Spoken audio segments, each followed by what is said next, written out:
ಪಕ್ಷ ಕಟ್ತಾರೆ ಏನಿದೆ ಸರ್ ಹೊಸ ಪಕ್ಷ ಕಟ್ತಾರೆ ಅಂತ ಕಾಂಗ್ರೆಸ್ ಅಂತೂ ಈ ಜನ್ಮದಾಗ ಹೋಗುದಿಲ್ಲ, ಮುಂದಿನ ಜನ್ಮದಾಗ ಹೋಗುದಿಲ್ಲ. ಕಾಂಗ್ರೆಸ್ ಅದು ಒಂದು ಮುಸ್ಲಿಮರ ಪಕ್ಷ, ಅದು ಹಿಂದೂಗಳ ಪಕ್ಷ ಅಲ್ಲ. ಅದಕ್ಕೆ ನೋಡಿ, ಅದೇನೋ ಯಾರೋ ಅಪಪ್ರಚಾರ ಸಹಜ ಐತಿ. ವಿಜಯೇಂದ್ರನ ಟೀಮು ಅವ್ರದ್ದೇ ಆದಂಥ ನಕಲಿ ಸಾಮಾಜಿಕ ಜಾಲತಾಣಗಳಿದಾವೆ. ಅದರಲ್ಲಿ ನಕಲಿ ಫೋಟೋಗಳನ್ನು ಹಾಕೋದು, ನಕಲಿ ಈ ರೀತಿಯ ಸುದ್ದಿಗಳನ್ನು ಬಿಡುಗಡೆ ಮಾಡೋದು, ಮತ್ತು ಕೆಲವೊಂದು ಮಾಧ್ಯಮದವರು ಅವ್ರಿಗೆ ಭಾಳ ಸಪೋರ್ಟು ಅದಾರ. ಯಾಕಂದ್ರೆ ಭಾಳ ಶ್ರೀಮಂತರು ಅದಾರ. ಅವರು 16,000 ಕೋಟಿ ರೂಪಾಯಿ ಲೂಟಿ ಮಾಡ್ಯಾರ ಕರ್ನಾಟಕದ ರೈತರ ಹೆಸರಲ್ಲೇ, ವೀರಶೈವ ಲಿಂಗಾಯತರ ಹೆಸರಲ್ಲೇ. ಯಾರು? ಯಡಿಯೂರಪ್ಪ ಅವನ ಮಗ.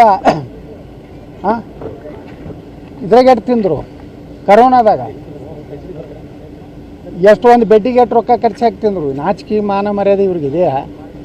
ನಾ ಹೈಕಮಾಂಡಿಗೆ ಕೇಳ್ತೀನಿ, ಇವತ್ತು ಭ್ರಷ್ಟ ಮುಖ್ಯಮಂತ್ರಿ ಆಗಿ ಜೈಲಿಗೆ ಹೋಗೋದಂಥ ವ್ಯಕ್ತಿ, ಅವ್ರ ಅಪ್ಪನ ನಕಲಿ ಸಹಿ ಮಾಡಿದಂಥ ಮಗ ಅಂದರೆ, ನೀವು ಕೇಂದ್ರ ಹೈಕಮಾಂಡು ಇಂಥ ಭ್ರಷ್ಟ ಕುಟುಂಬಕ್ಕೆ ನೀವು ಹಸಿರು ನಿಶಾನೆ ಕೊಟ್ಟರೆ ನಾನು ಉಚ್ಚಾಟನೆ ಮಾಡೋದ್ರ ಮೂಲಕ ಅಂದರೆ BJPಯಲ್ಲಿ ಇವತ್ತು ಯಡಿಯೂರಪ್ಪನವ್ರಿಗೆ ಕರ್ನಾಟಕ BJP ಲೀಸ್ ಕೊಟ್ಟಿದ್ದೀರಾ ಅಥವಾ ಆ ಕುಟುಂಬಕ್ಕೇ ಮಾರ್ಕೊಂಡು ಬಿಟ್ಟಿದ್ದೀರಾ ಅನ್ನುವಂಥ ಪ್ರಶ್ನೆ ಇವತ್ತು ರಾಜ್ಯ ಜನರಲ್ಲಿದೆ.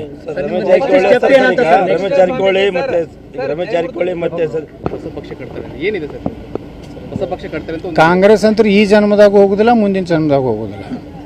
ಕಾಂಗ್ರೆಸ್ ಅದು ಒಂದು ಮುಸ್ಲಿಮರ ಪಕ್ಷ, ಅದು ಹಿಂದೂಗಳ ಪಕ್ಷ ಅಲ್ಲ.